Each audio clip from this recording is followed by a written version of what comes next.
बाड़ी भाषा नहीं चलता, बिहारिया नहीं चलता, हमर कोयला, हमर माटी, हमर खतियान, सब कुछ हमर, तो बढ़िया के नौकरी नहीं होतो।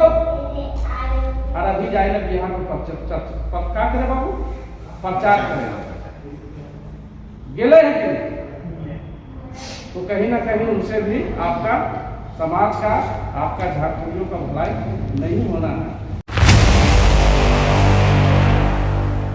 झारखंड की राजनीति में नई ऊर्जा भरने के मकसद से Republican party of India Ambedkar ने रविवार को संगठन विस्तार का बड़ा कार्यक्रम आयोजित किया। इस कार्यक्रम में पार्टी के कई नए चेहरों की एंट्री हुई और संगठन को नया नेतृत्व मिला। रांची में आयोजित इस कार्यक्रम की अगुवाई Republican party of India Ambedkar के प्रदेश अध्यक्ष प्रीतम सांड लोहरा ने की। इस दौरान कई नए सदस्यों ने पार्टी की सदस्यता ग्रहण की और संगठन को मजबूत करने का संकल्प लिया। कार्यक्रम के दौरान नानक चंद लकड़ा को झारखंड प्रदेश का नया महासचिव नियुक्त किया गया। प्रदेश अध्यक्ष ने उन्हें अपने हाथों से नियुक्ति पत्र देकर सम्मानित किया और आगामी कार्यों के लिए शुभकामनाएं दी। प्रीतम सांड लोहरा ने मीडिया से बात करते हुए कहा कि अब वक्त है कि पार्टी की विचारधारा को गांव-गांव, घर-घर तक पहुंचाया जाए। देखिए, आज की बैठक का मुख्य उद्देश्य है घाटशिला उपचुनाव में रिपब्लिकन पार्टी ऑफ इंडिया का स्टैंड। दूसरी बात है कि संगठन विस्तार का भी है। आज हमारे कुछ नए साथी रिपब्लिकन पार्टी ऑफ इंडिया का सदस्यता ग्रहण कर रहे हैं। कुछ साथियों को हम लोग पदभार भी दे रहे हैं और मूल रूप से यही इसका उद्देश्य है। दूसरी बात है कि हम लोग आने वाला जनवरी के बाद हम लोग रिपब्लिकन पार्टी ऑफ इंडिया का महासम्मेलन करने का भी हम लोग सोचे हुए हैं। उसके लिए भी तैयारी का भी चर्चा हो रहा है। हम लोग महासम्मेलन में हमारे राष्ट्र के महासचिव, राष्ट्र के अध्यक्ष को भी हम लोग निमंत्रित करेंगे और बिल्कुल झारखंड में पार्टी का विस्तार है।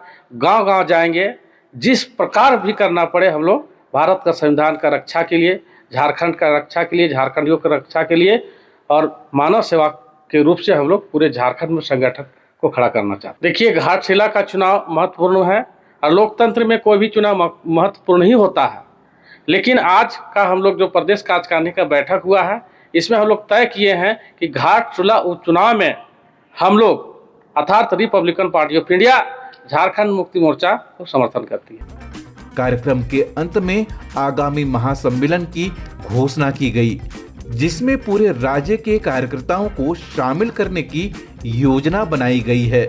झारखंड में संगठनात्मक मजबूती की इस पहल के साथ रिपब्लिकन पार्टी ऑफ इंडिया एक नई राजनीतिक दिशा की ओर कदम बढ़ा रही है। झारखंड की राजनीति में यह संगठन विस्तार आने वाले समय में क्या नया रंग लाएगा, यह देखने वाली बात होगी। रिपब्लिकन पार्टी ऑफ इंडिया जो आपके बीच में हम लोग लाए हैं, इसका उद्देश्य को समझिए, इसका विजन को समझिए और हमारा संगठन को जुड़ के हम लोग को एक साथ आंदोलन करना है झारखंड और झारखंड हित के लिए। पार्टी को बनाने में बाबा साहब का सबसे बड़ा सहयोग है। ये उसमें थे बहुत सारे लोग, 200 से ऊपर कुछ लोग थे, लेकिन जो बाबा साहब जो उसमें लिखा गया कि बाबा साहब ही मेन निर्माता है, तो बाबा साहब का ये हम लोगों को पर एक भार दे के गया है कि आपको अपने भारत को, अपने देश को, अपने संविधान को बचा के रखना है, तभी आपको हक और अधिकार मिलेगा। इसके लिए आपको शिक्षा जरूरी है। हर स्कूल कॉलेज में अपने बच्चों को पढ़ाइए, तभी आपको आगे बढ़ सकते हैं। और कभी आप पैसे के लालच में ना जाएं। कुछ गरीबी है, बाबा साहब के साथ गरीबी नहीं था क्या? बाबा साहब के पुराना आप अगर जीवनी पढ़ेंगे तब समझ में आएगा कि बाबा साहब के साथ कितना गरीबी था, उनको समाज कितना ठोकर मारा था। उसके बाद कहाँ से कहाँ वो पहुँचे और कहाँ से कहाँ वो विदेश में आके पढ़े, उसको कौन ले जाने वाला था विदेश, वो कैसे पढ़े, वो सब पढ़िएगा तो आँख से आंसू गिरने लगेगा कि बाबा साहब कैसे थे। हाँ, वो कितना संघर्ष किए तभी वो बाबा साहब बने। डॉक्टर भीमराव अंबेडकर जो